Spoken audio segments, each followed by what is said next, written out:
to be a race car driver someday. They had a certain something. Junior was the real deal.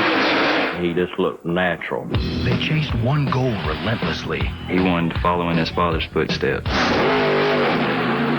Through struggles. And around goes Earnhardt. Everything he did was wrong, and he was in a wreck after wreck after wreck.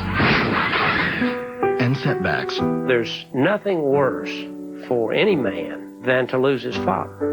The only person in the world that he trusted was gone. Some people are just driven. There goes Earnhardt. Look at him take off. The son of a racing legend and his defiant pursuit of superstardom. He's going to run as hard as he can run. He's going to claw all the way to the front. He grabbed the bull by the horns and stepped up. Never before seen images, stories, and revelations from the people who know what really happened. Knowing Junior, he stuck one thumb up in the air and said, "You know what, Daddy? This one's for you." Ready, steady, go! Because they lived it with him. He became the man his dad expected him to be. This is Driven. Ready, steady, go! Dale Earnhardt Jr.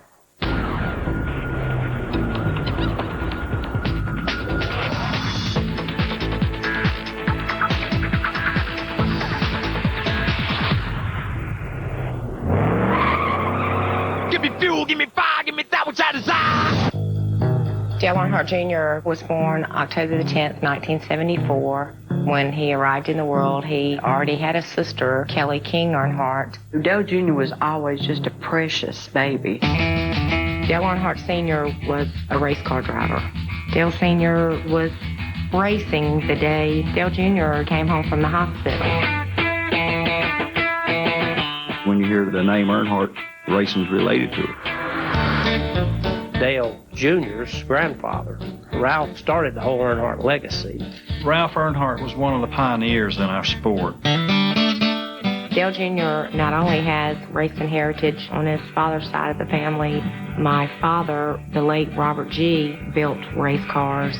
Robert G. was the best body man NASCAR ever had. So Dale Jr., it was just all he knew. Home was in Kannapolis, North Carolina. Dale and Brenda and the kids moved right beside the shop my dad raced in, where all the racing really began. Dale, he worked on the race car. Junior and Kelly were in the shop, running around playing all the time. He played with his Matchbox cars a lot and built racetracks out of cardboard. Didn't want to eat, didn't want to take a bath, didn't want to stop playing. Dale Jr., he idolized his dad. Had Dale up on a pedestal and couldn't knock him off of there with a 2x4. But it's not an easy life in being in a racing family. Dale's lifestyle was hard. He was gone a lot. First 2 or 3 days of the week, hopefully Daddy was around, and the next 4 days, Daddy would be gone. We just didn't have that normal 9-to-5 family. That made it hard on Brenda, because she's trying to work and keep the home going and keep the kids going too. It was very frustrating because it took away from us as a family. I still don't know if the cost was worth it. Dale Sr. and I separated in 1978. We moved in with our mom, just kind of seeing our dad sporadically here and there. We finally divorced in 1981. The divorce was hard on the kids. I kind of just remember it as my mom and my dad and not them together. Dale Jr. was affected harder than Kelly was because he was just such an emotional little kid. He had a hard time deciding who he needed to be with. He wanted to be with his mom and he wanted to be with his dad. He missed his dad a lot. He just wanted more of his time.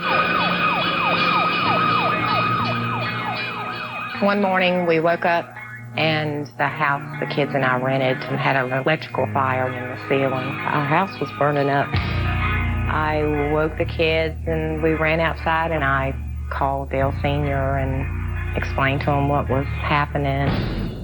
The children went and stayed with Dale then for a while till Brenda could get reestablished.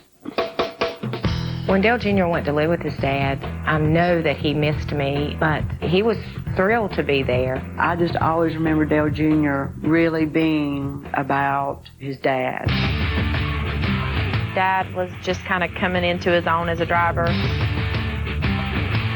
He was established in Winston Cup and was pretty secure financially. It was probably the best feeling in the world for him, just like a new beginning.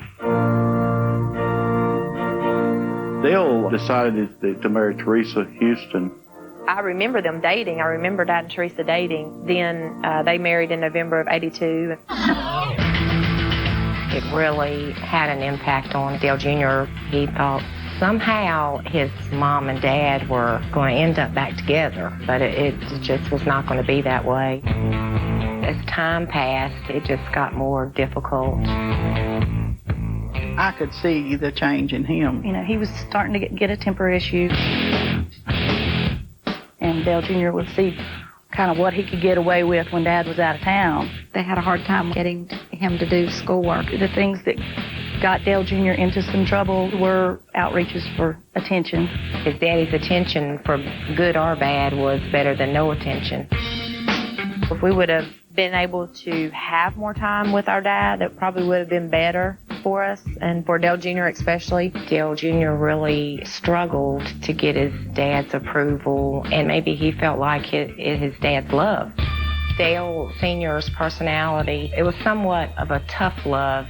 We didn't get to hear him say, "I love you" a lot, but we knew he did. Dale was a little intimidating, and Dale Jr. was a little intimidated by him. It wasn't in his character to dish out a lot of attaboys. If Dale Sr. was coming in your direction, it was probably because something was wrong. Dad's expectations were for you to do right. It was his way or the highway. In the middle of his 7th grade year, that's when they made the decision for Dale to go to military school. Dale Jr., he wasn't happy about it. No kid's happy about getting shipped off to military school. It was really hard for him, I'm sure. It was like, this is going to be a better environment. This is what you need. This is what we need. And that's just kind of the way it is. Next, Dale Jr. shapes up and then has to prove himself. He wanted to follow in his father's footsteps. Dale Sr. thought, well, now we're going to see exactly what you're made of. Every Friday night at 11, VH1 takes a look back on the week everyone is talking about. The best week ever. This week... I hate Valentine's Day. Oh, I love Valentine's Day. If you enjoy the comedy of Jeff Foxworthy, you might be a NASCAR dad. In the life cycle of trends, I think we're almost done with the Uggs. I think we love Paris because she's flawed, she's rich, she's pretty, and she's slutty. The best week ever. The weekly roundup you can't afford to miss. A new episode this Friday night at 11. Driven is brought to you by the new Chevrolets. 10 new cars and trucks in 20 months. An American Revolution.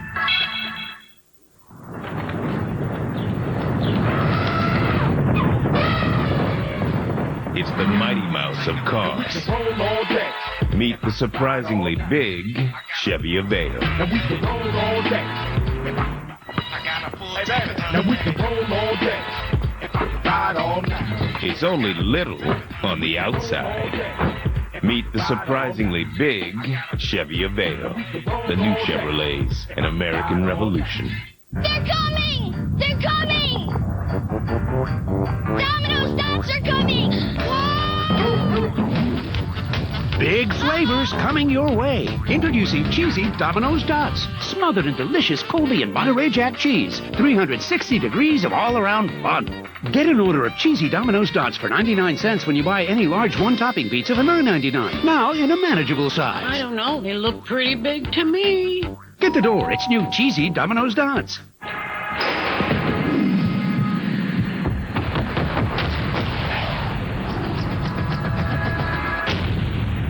After a lifetime of training, the mission begins. Metroid, Zero Mission, rated everyone. Introducing 2 fun new minty flavors of Orbit. Cinnamon and Bubblemint.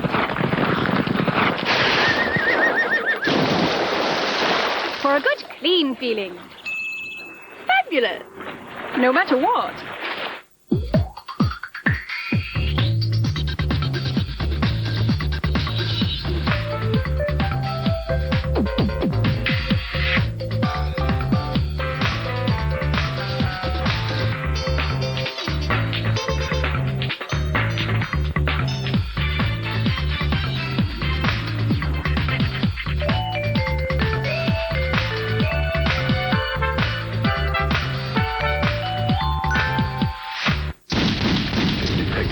Jessica Shepard is an expert on the criminal mind. There's been another murder.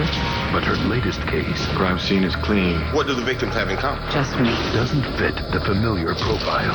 Somebody has been following me. Is that why people keep dying around you? Because this time, all the clues point to her. The last person I saw him with looked like you. Ashley Judd, Samuel L. Jackson, Andy Garcia. Did you kill these men?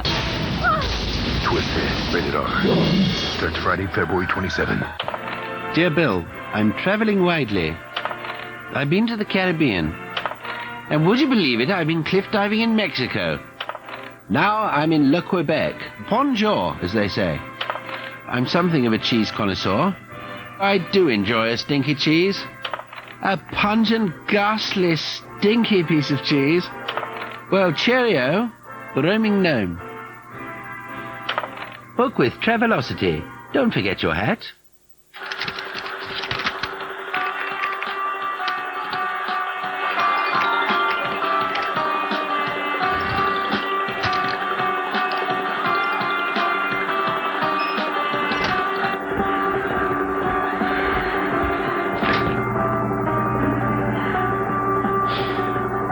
Who took my Heineken?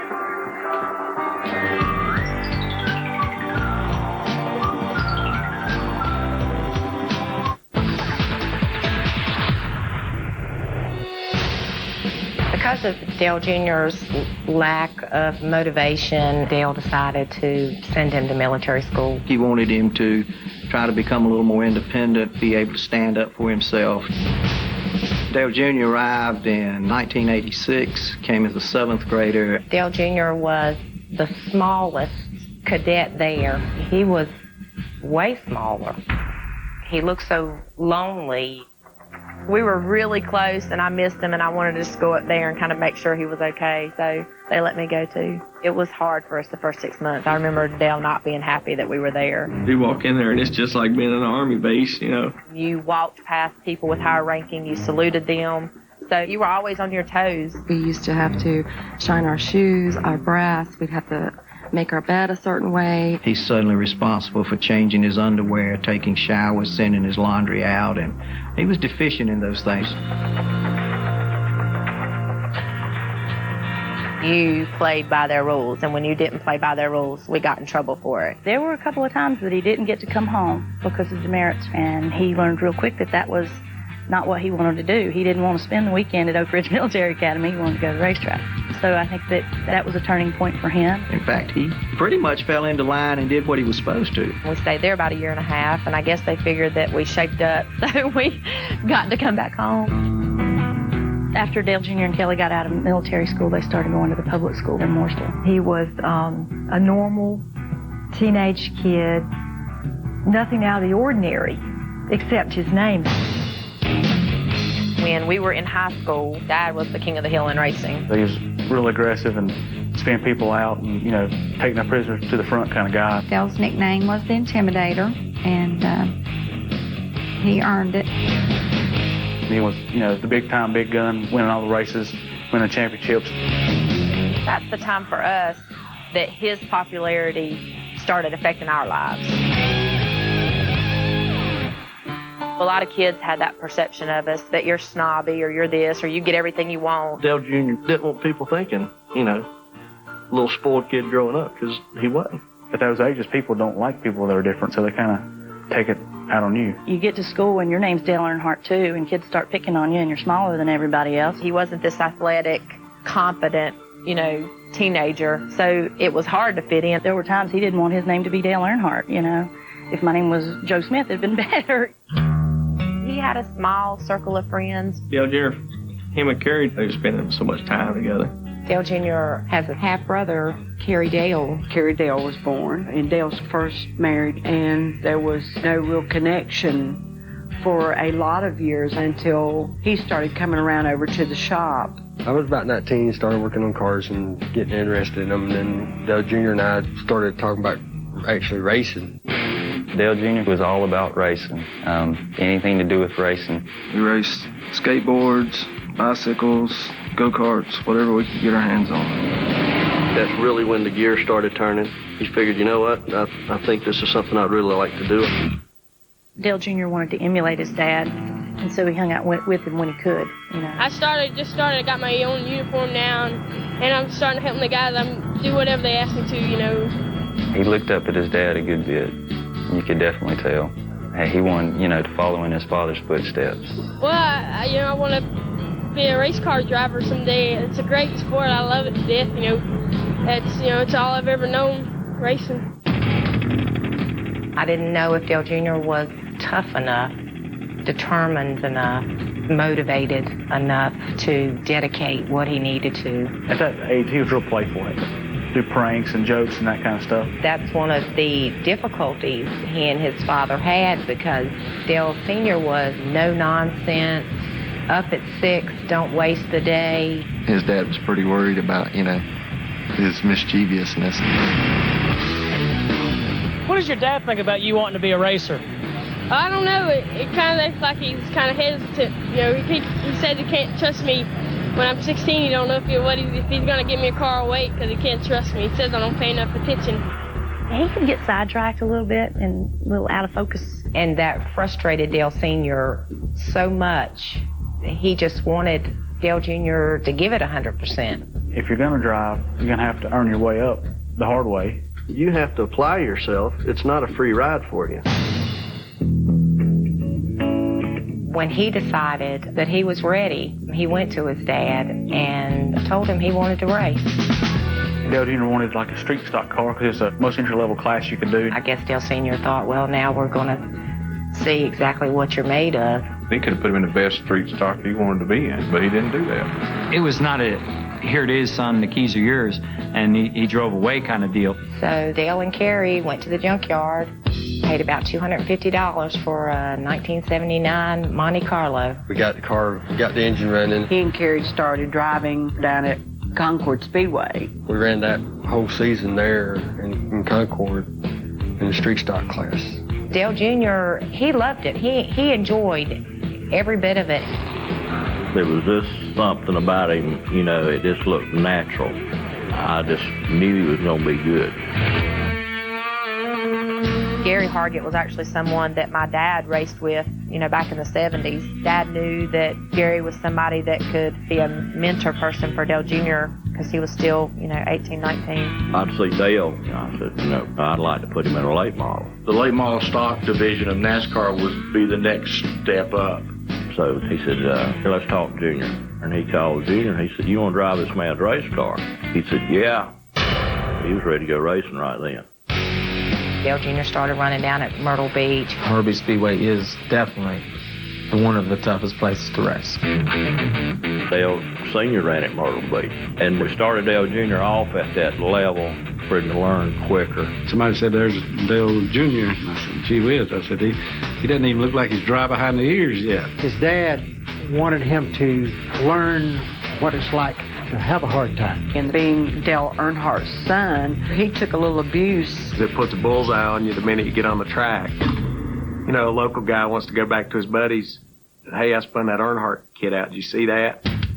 Dale Jr. was coming in, and we thought that'd be pretty exciting. We're going to just kick his butt. They didn't try to kill him, but they loved to turn him around and just beat on him. It was hard for Dale Jr. to just get out there and be a driver just like everybody else and not be under the microscope to perform or do well. He wasn't getting the wins. It's not like he was going out there and just dominating. Everybody wondered, why didn't you do good? Your daddy did good, and you got the last name Earnhardt. His dad Ray came with him a lot. Why he's not winning, why he's not doing better. He put a lot of pressure on him. It hurt Junior a lot to like, the man don't think I can do nothing right. Next, father and son go head-to-head. And Junior learns a valuable lesson. Dale Jr. bumped his dad to get around him. On the radio, Senior said, tell my son don't ever, ever hit me on a racetrack again. Log on to VH1.com to see rare photos of Dale Earnhardt Jr. And check out early photos and footage of all driven artists.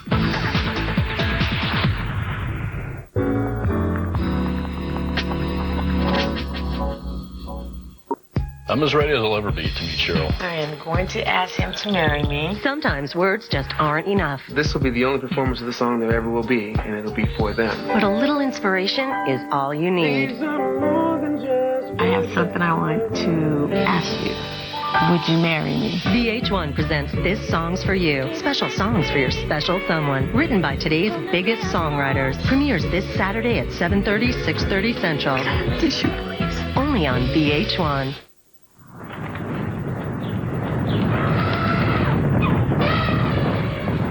It's the Mighty Mouse of cars. Meet the surprisingly big Chevy Aveo.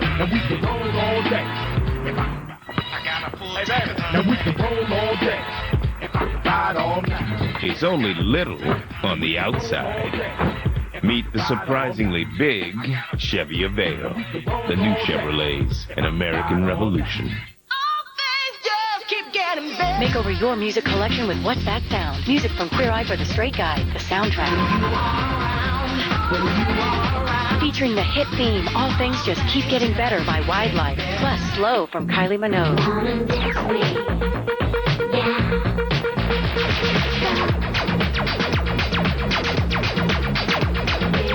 What's That Sound also features songs from Sting, Liz Phair, and You Promised Me by Ingrid. You Promised Me. Queer Eye for the Straight Guy include the limited edition DVD featuring the Fab Five's music tips and picks, music videos, and more. Plus the first new song from the reunited Duran Duran. What's That Sound also features music from Basement Jaxx, Elton John, and more. Let your ears go from drab to fab with the limited edition CD/DVD of What's That Sound? Music from Queer Eye for the Straight Guy. To order, call the number on your screen.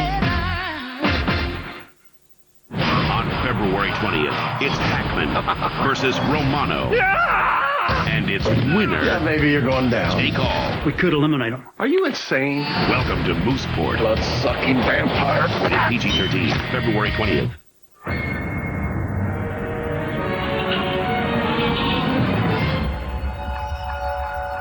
Use the crystals to expel the mist that poisons your world. Final Fantasy Crystal Chronicles, only for Nintendo GameCube. Rated T. Hiding from blemishes? At my age? No way. Aveeno Clear Complexion Foaming Cleanser is designed for your adult skin with a proven blemish fighter plus moisture-rich soy, so you never have to hide. Clear Complexion Foaming Cleanser from Aveeno. The crying, it's a good thing. It's a very good thing. Around a Baguette Diamond Ring from Kay means two things. Every diamond is hand-selected, and she'll absolutely love it. You're still crying. I'm still happy. Every kiss begins with Kay. Over 1 million understand its strength. It can improve your energy, your shape. This is Bowflex Power Rod technology, and it can only be found on genuine Bowflex equipment, like the new Bowflex Extreme. Now you can get the results you want, the exercises you need, all at an affordable price. You've never seen this Bowflex before. Pick up the phone and call the number on your screen now to get a free video or DVD and check out the new Bowflex Extreme. You can have a high-performance body. Just look for real Bowflex Power Rod technology, proven effective at burning fat and building muscle. Now you can own the new Extreme for no money down and only $19 a month. The Bowflex Extreme is not available in stores. You know you're ready.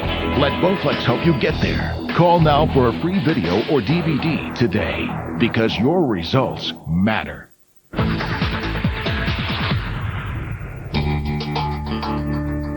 I don't think Dale Sr. was too proud of Dale Jr.'s record that he had with the late model cars. You know, I think he had his doubts whether he could really do it or not. He was still a kid then. I mean, he had this kid mindset that he was just doing all this for fun. There were times he could have done better. I mean, there were times he would have slowed down, he'd have won races. I mean, he's wilder than wild. He run over everything. Target was saying, I don't know if I can teach him anymore. I don't know if I can take him any further. And I was saying to myself, maybe a new environment is what's best. He moved his car up here to Earnhardt Incorporated. They wanted to take the car back and put it in a shop that Dale Sr. had, where he could be closer to him. They wanted to get Junior ready to run Busch Grand National. Busch Grand National would be like your AAA ball club. It's a minor league in relationship to Winston Cup. Dale Sr. was preparing his son for the future.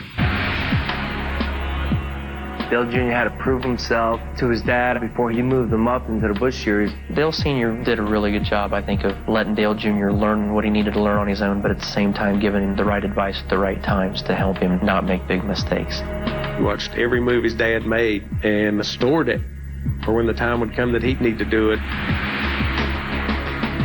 Dale Jr. showed the tenacity to focus on becoming a race car driver and make that the sole point in his life. He had that drive and had that willpower. They really wanted to prove to everybody that he was deserving to drive his daddy's Busch car. I went and told his dad, I'd really like to put him in a car. And Dale just grinned at me and he said, I bet you would. I think I'll take care of that myself. We went on to the Busch Series in 1998 full time. The pressure of Busch Grand National Series is extremely intense. His first race at Daytona, you know, he's real pumped up. He had it set in his mind that he was going to win that race even before it started. He was performing admirably. He was on the track, competing. First pit stop we make, he runs over Kevin, the jack man. I mean, he come down pit road and he hit me, you know, knocked me over the roof of the car. He went back out there and got right up in the mix of them and got clipped. He sort of flipped right over and landed on his wheels. Scared me to death. He, of course, got out of the car and he was fine. Everybody was kind of down. We're like, oh no, here comes one of them rookie seasons, you know. I was like, man, it's going to be a long year. Through the first half of that season, everybody's kind of holding their breath.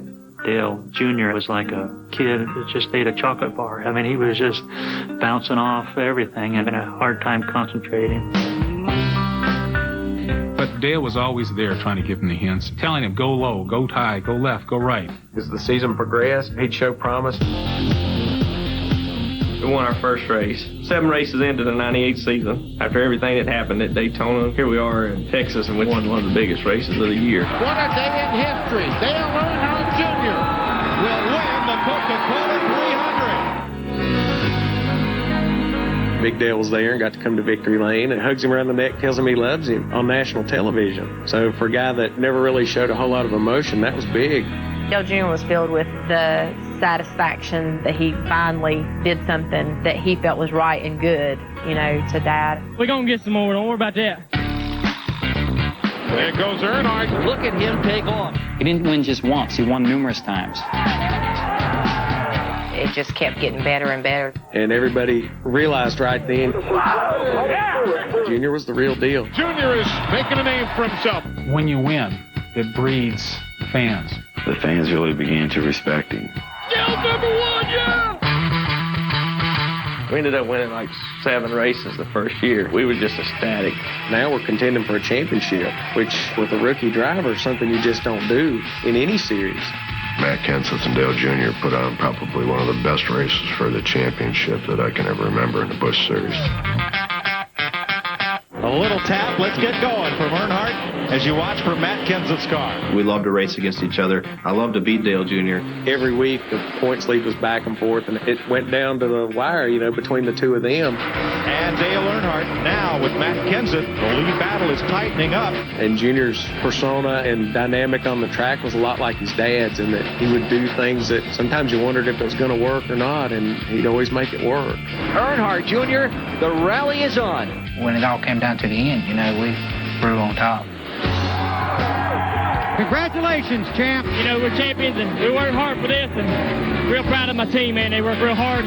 To win a championship in NASCAR, in the Busch Series, it's phenomenal. There's a champion saluting the crowd. When he won that championship, and he looked at his dad when they met in victory lane, it was, Dad, I love you, are you proud? And it was, son, I'm very proud, and I love you too. What a moment for the Earnhardt family. Dale Sr. and Dale Jr., they had a special relationship. It was not just a father and son relationship that was important. It was the competitiveness. NASCAR staged an exhibition race in Japan. There was an opportunity there for Dale Jr. and Dale to race with each other for the first time on the track. What's that going to be like, competing head-to-head with your dad in Japan? Well, I'm a pretty good qualifier. I don't know how you been doing over the past couple. I haven't been doing qualifying, but I'm doing pretty good. I don't think they knew how hard they were going to race each other. He won't race me too hard. I could dock his pay. I could ground him. I could, take care of him. What do you think, Dale? I don't know. It might be worth it on the racetrack.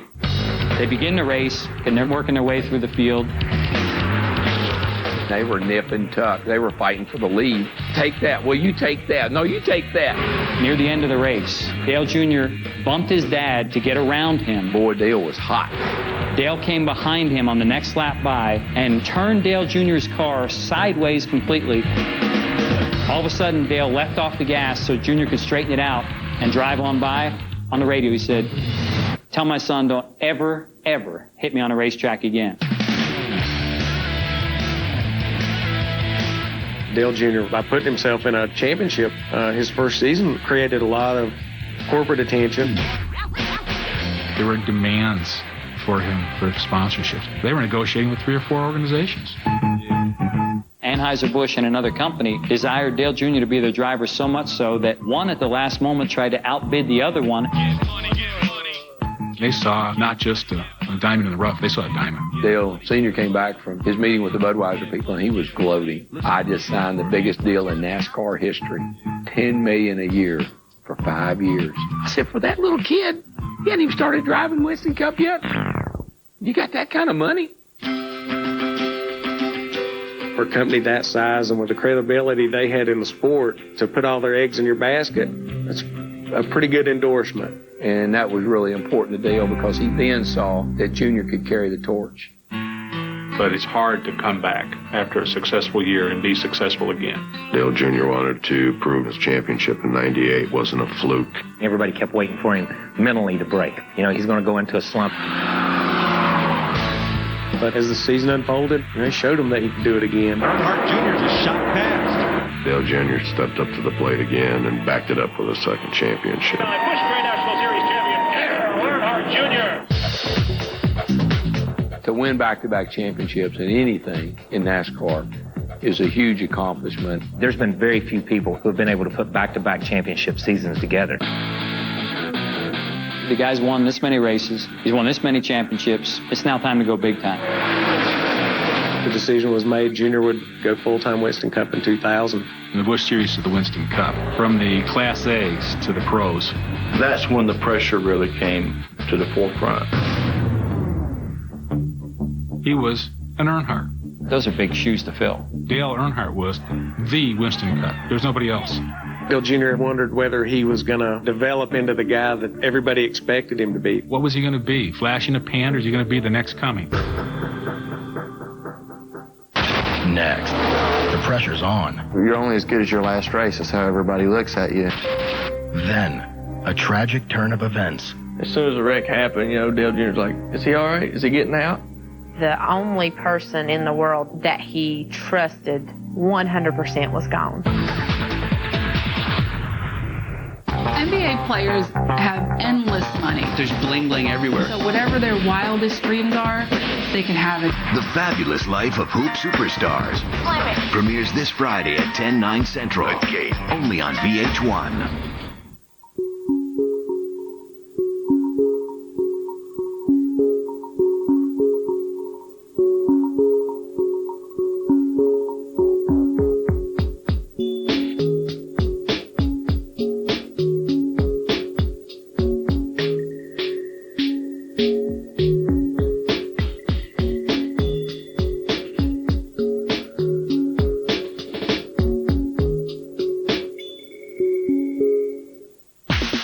Taco Bell for our exclusive Club Chalupa. It's Club and Chalupa style with a classic club mix of crisp bacon and marinated grilled all-white meat chicken. Topped with lettuce, tomato, and a 3-cheese blend. Then spun into our very own crispy, chewy Chalupa shell. For fresh club taste worth sinking your teeth into. To get into Club Chalupa, you gotta think outside the bun. I am a player. You're a what? Let me give him the thinnest, lightest ThinkPad ever. Ergo, player. Dual wireless antenna, epic battery life, the wireless machine, made for players. And did you get the leather case? Or was that just me? Wireless for players, only on the ThinkPad with Intel Centrino mobile technology. And I just want to say one thing. Happy Valentine's Day. Hey, hon. Sign up now for T-Mobile and get free Valentine's ringtones. T-Mobile, get more.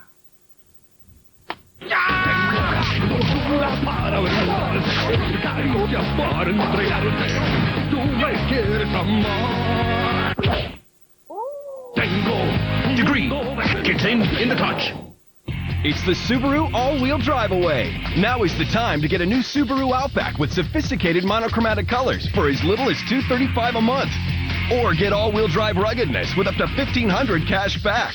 Or get style and comfort with 1.9% financing for 60 months. Get sophisticated, get rugged, get style and comfort. Get the deal of your choice on the Outback of your choice. And get to your Subaru dealer in a hurry because the Subaru all-wheel drive away ends March 1st. NASCAR Images presents Dale Earnhardt Jr. Any Given Day, the DVD. Get to know Dale Jr., his crew, and friends as he takes you behind doors where cameras have never gone before. Calm down. Go! I'm calmer than anybody here. Includes loads of bonus features, including never-before-seen footage of Dale Jr.'s house, plus music videos from today's hottest band. Dale Earnhardt Jr. Any Given Day, the DVD in stores now.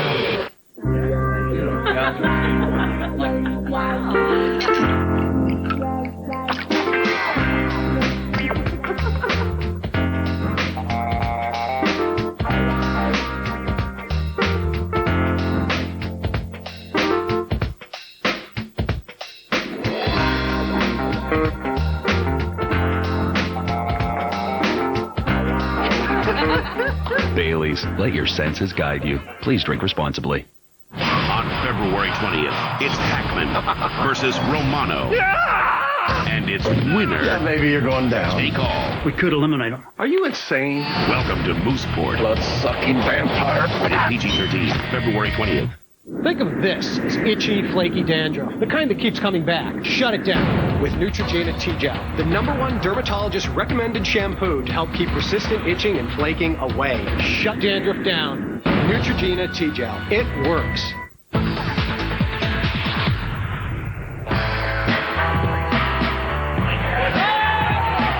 After winning the Busch Series in 98, 99, Dale Jr. moved right up to the Winston Cup Series. It's a big deal moving from Busch to Cup. It's like the last step in a racing ladder. That's as good as it gets. That's as high as you can go. There's no slouch in the field of 43 drivers. You're now racing against the finest race car drivers in the world. Dale Sr. probably was the hardest on Junior when it came to racing him on the racetrack. If you're racing against your father, he's going to knock on you. He's going to beat on you. That's the way Dale Sr. wanted it to be. No favoritism. You just go at it. He tried to teach Dale that nobody's going to give you anything. He didn't cut Junior any slack. Come on now.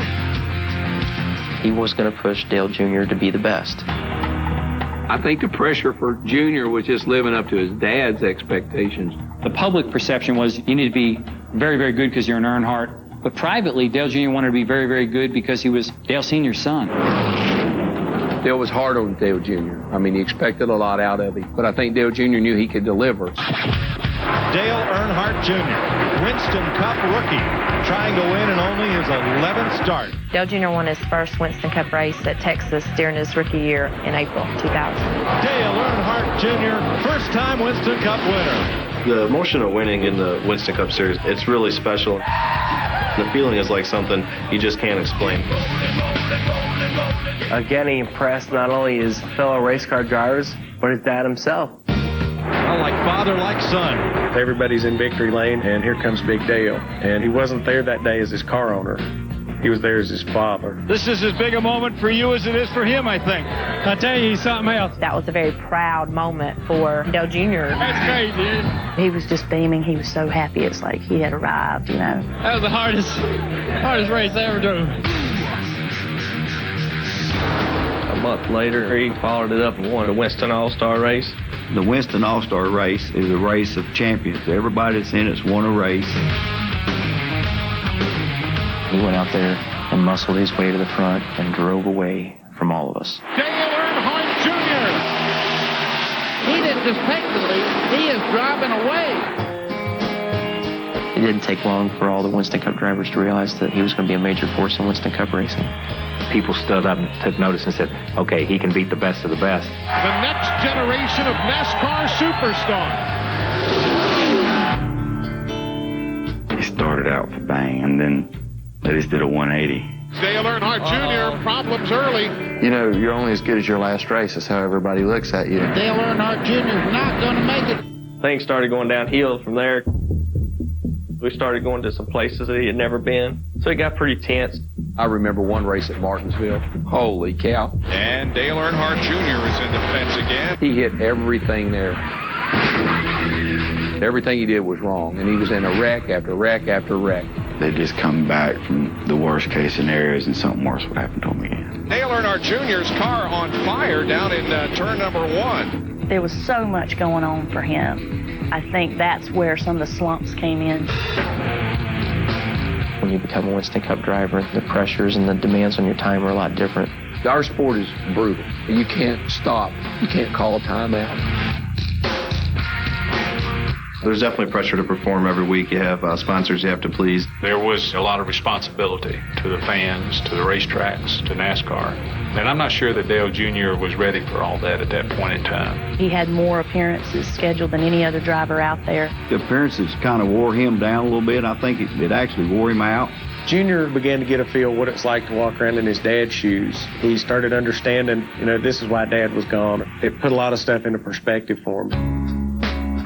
His dad tried to help him as much as he could, and that strengthened their relationship. You could just tell they were getting tighter and tighter. Dale Earnhardt knew what it was like to recover from being down and out. His father was brought up to work hard and never give up, and you saw that come out in Dale Jr.'s personality.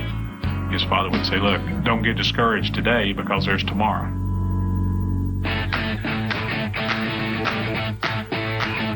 February 18th, 2001. It was the Daytona 500, biggest race of the year. Big Dale's looking at making a run for his 8th championship, and Junior was looking at competing for a title. Or whatever happens at that race kind of dictates what happens the rest of the year. Daytona for us is the Masters, the Kentucky Derby, the World Series, and the Super Bowl all rolled into one event. It is the race that everybody wants to win. Ready, steady, go! It was a great race day. The weather was good. The racing was great. Everybody's running good. Dale Jr.'s running great. Michael Waltrip's also a team member. They were running great. Lead change. Guys up front, falling back. Ready, go! We got this great race going on. It was just so exciting. It was coming down towards the end of the race, and it was getting pretty good. Michael's leading, Dale Jr.'s second, and Senior's third. Dale Jr. and Dale Sr. and Michael Waltrip all worked well together to try to get away from the rest of the field. Dale Sr. was orchestrating everything, and here's how we're going to do this, and here's how we're going to do that. Set the stage for the last laps of the race, which was like a shootout. Ward Burton had a fast car. Sterling Marlin had a really fast car, but they couldn't get up there. This is a chess match at high speed. Whoa! Earnhardt! And all the time, Michael and Dale Jr. are staying tucked up tight. They are glued. They are stuck together. I mean, they were looking at a 1-2-3 finish. They start down the back. They get down to turn 3, and Sterling got just enough room down on the bottom to get a nose under Dale. Dale sees him, and he starts to cut down in front of him. And when he does, they touch. When they touched, his car went down the track, and when it did, it turned straight 90 degrees and went back up the racetrack, and he hit that wall. The spin out and the wreck happened so quickly. Michael and Dale Jr. were crossing the finish line. Michael Waltrip ends up winning the race while all hell was breaking loose a quarter of a mile behind him. I really and truly did not think that he was hurt. There's been a lot of wrecks that look worse than that he came out of. Dale had us all convinced he was invincible. I think he had himself convinced, too. But it only took a matter of seconds for everything else to settle down and unfold before you realized that this wasn't a typical accident. As soon as the wreck happened, Dale Jr.'s like, is he all right? Is he getting out? I don't think he really knew what was going on because they just knew there was a caution and it involved his dad. So they sent for him. He went to the infield care center and then on to the hospital. The next few hours, we were trying to talk to people in Daytona that were at the hospital. She called me back shortly thereafter and said, Mom, my daddy's dead.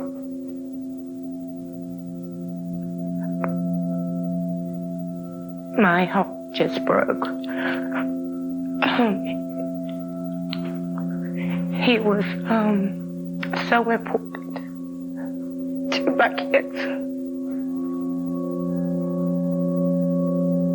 And Dale Jr. being right there at Daytona with nobody. Dale Jr. was just devastated. Everybody's in shock. Couldn't believe what had happened. It seemed like a bad dream.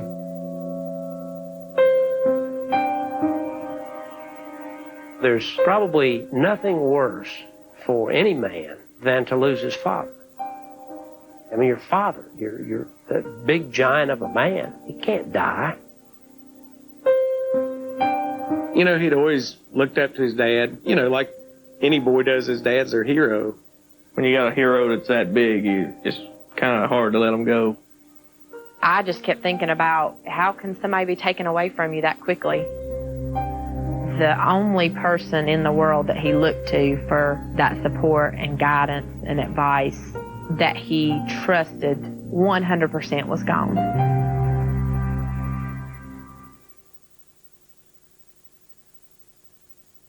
Hip and groovy, a total smoothie, crazy like a fox, double album speaker box. Sounds like a Grammy winner. Andre 3000. I compose the sayings on the Valentine's Day Candy Hearts. This year, my muse is VH1. Their Valentine's Day lineup's inspiring some really great sentiments of love, with shows like Shortest Celebrity Marriages, Pure Modern Romance, Super Secret Movie Formulas, and that Mariah Carey movie's a tough one. Dazzle, Gold, Shine, Too Bright, Glitter Baby. The pressure's on, but hey, they don't call me the King of Hearts for nothing. No, I never eat them. Driven is brought to you by the new Chevrolets. 10 new cars and trucks in 20 months. An American Revolution.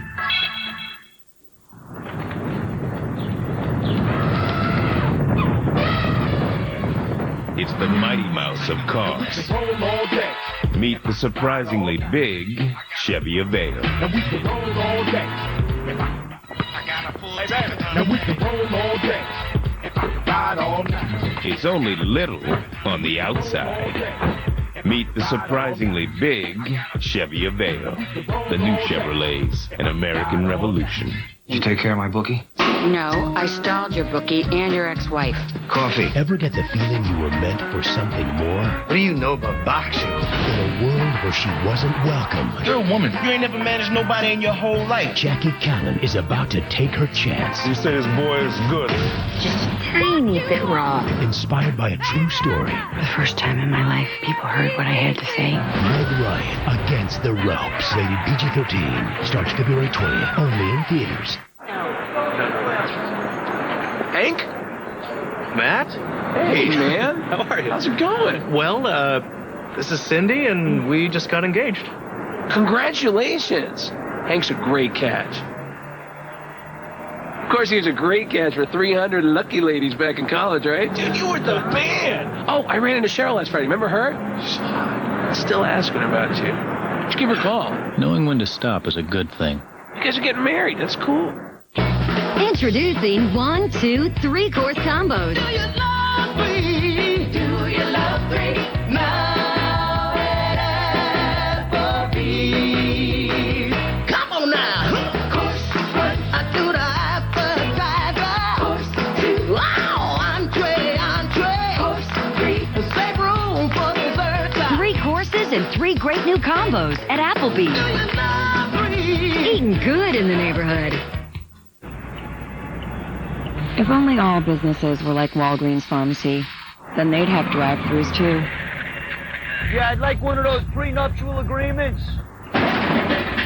So you could get what you need quickly, without ever getting out of your car. D'accord? Proverbs. Fortunately, there's at least one place that's designed around your needs. So, tell me about your mother. Well, it all started when I was about 14. Walgreens. Why go anywhere else? Fitness Made Simple videos are reshaping bodies and changing lives. Unlike all the quick fix pills, potions, and gadgets that reduce our wallets more than our waistlines, Fitness Made Simple is real, and it delivers real results. It really works. I start and end my day with Fitness Made Simple. It works for me. That was me 70 pounds ago. This is me now. Fitness Made Simple works. It worked for me, it's working for thousands of men and women nationwide, and it can work for you too. Order today and get 2 videos for the price of 1. Fat, increase energy, reshape your body in record time with Fitness Made Simple's new 45-minute fat-burning workout. There are no tricky dance moves, no high-impact gyrations, just lightweight training done at a heart-pumping cardio pace to build lean muscle and burn pounds of fat. Work out at home with fitness celebrity John Bastow doing exercises to sculpt your chest, back, shoulders, arms, legs, and abs. Call now or order online at fitnessmadesimple.com. Fitness Made Simple, bringing real results to real people. This is undoubtedly one of the toughest announcements that I've ever personally had to make. But after the accident and turn 4 at the end of the Daytona 500, we've lost Dale Earnhardt. After Dale was killed in Daytona, it was pretty devastating. It was kind of like getting hit with a stun gun or something. You hurt inside all the time. It shook the foundation of the sport in a lot of ways. We believed that Dale Earnhardt was going to live forever, that Superman couldn't die. While the rest of us were struggling with losing a good friend and someone that meant so much to the industry, Dale Jr. was struggling with all that on top of it being his father. He was in, worse shape than the rest of us were. He was in a searching mode. How do I recover from this, and what steps do I take to make it right? When you lose somebody that close to you, it's tough to get back behind the wheel. It was a question of, do I want to continue this legacy he started for me or not? But there's the Earnhardt factor. The Earnhardt factor says, you know what? I need to continue to do what I'm doing, and I need to do it better than I did it before, because that's what my dad will want me to do. His competitive drive is like his father's, okay? He's never, ever going to just stop and just say, okay, it's over with, I'm out of here. He had to go on. He had to do his job. No matter how painful it was for him or, how hard it was for him to deal with, he did it. Dale Jr. was obviously shaken, but he knew life had to go on because I had a race at Rockingham the very next week. That was probably one of the hardest races I ever went to in my life. We was all still in shock from what happened, and we just kind of went to Rockingham and went through the motions and qualified really bad. We just couldn't get anything to work. On the first lap, Dale Jr. hits the wall. Trouble in 1. In a similar fashion of what his daddy had done at Daytona. It was unreal. Boy, Earnhardt's car is really bad. He crashed pretty hard. The first thing I thought of on the radio was like, is he okay? And they finally said, yeah, he's okay. He's out of the race car. He's talking. Under all the emotions that we were feeling already, and for him to go out there on the very first lap of the race and crash like he did was just even that much more disappointing. It kind of made you feel that much more sorry for him. Dale Jr. struggled for a while, there was just a big hole there. He, went to the racetrack and did his job, but obviously he was depressed. Things weren't right. They weren't like they were supposed to be. I think he probably struggled the most not to have the experience his dad, brought to the table for him, to kind of steer him and be his mentor. He had that solid 100% trust in Dad, and that was gone for him. He made that comment to me a lot, that was missing for him in his life. He needed to be in his own little world and spend his own time and come to grips with where he was at and what he was doing. Junior was put under a microscope You know, the whole world wanted to watch. Hey, is this kid going to make it, or is he going to implode? Can he keep going on without his father? Can he keep pursuing things? He felt the pressure and felt the weight of the world. Now that Dale Earnhardt Sr. was gone, a lot more of the fans were looking to him to say, now you got to be Dale Sr. It's not that we want you to be, now you got to be. Junior had to step up a couple notches. He was shifting his transmission in his mind into, I got bigger shoes to fill than I ever thought I had to fill. One of the turning points in Dale Jr.'s life after losing his father was the July 4th Daytona 400. The Pepsi 400 in July was a rekindling, I guess, of the grief that we all felt after the Daytona 500. The media and everybody was making a really big deal about Earnhardt's coming back to Daytona.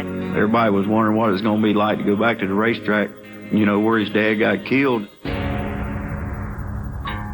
He actually went a little bit early because he wasn't sure how hard it was going to be to walk back into that racetrack. Dale Jr. went in and rode around the track and, you know, just stopped there at that one spot. And he just felt like his daddy was there. That's when he really just shifted in his mind into overdrive and said, you know what, now it's time for me to do it. And I'm going to do it at the very racetrack that took my father's life. Time to settle the Pepsi 400 at Daytona. That race brought the best out in Dale Jr., and I mean, just took it to another level that night. He took control of that race, and he had the best car all night long. To the outside for the lead in turn 4. Dale Earnhardt Jr. rockets to the front at Daytona. Listen to the crowd. You just hear the crowd going crazy. Come on, Junior, come on. 3 laps to go, there was nobody else going to get around him. Frantic, intense racing in the final laps at Daytona. But it's still Dale Earnhardt Jr. out in front. They've got to take the win away from him. Put yourself in Dale Earnhardt Jr.'s shoes. You're on the last lap of the race. Here they come, turn 4. You're driving through turn 3 and 4. You've passed the very spot where your father hits the wall and dies. And I think for a minute, he probably had to have a tear in his eye. And knowing Junior, he stuck one thumb up in the air and said, you know what, Daddy? This one's for you.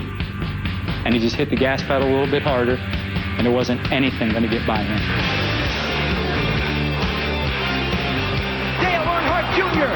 using lessons learned from his father to go from 6th to 1st and score the victory with a Pepsi 400. That was beautiful. I don't think there's anybody here that didn't want to see that.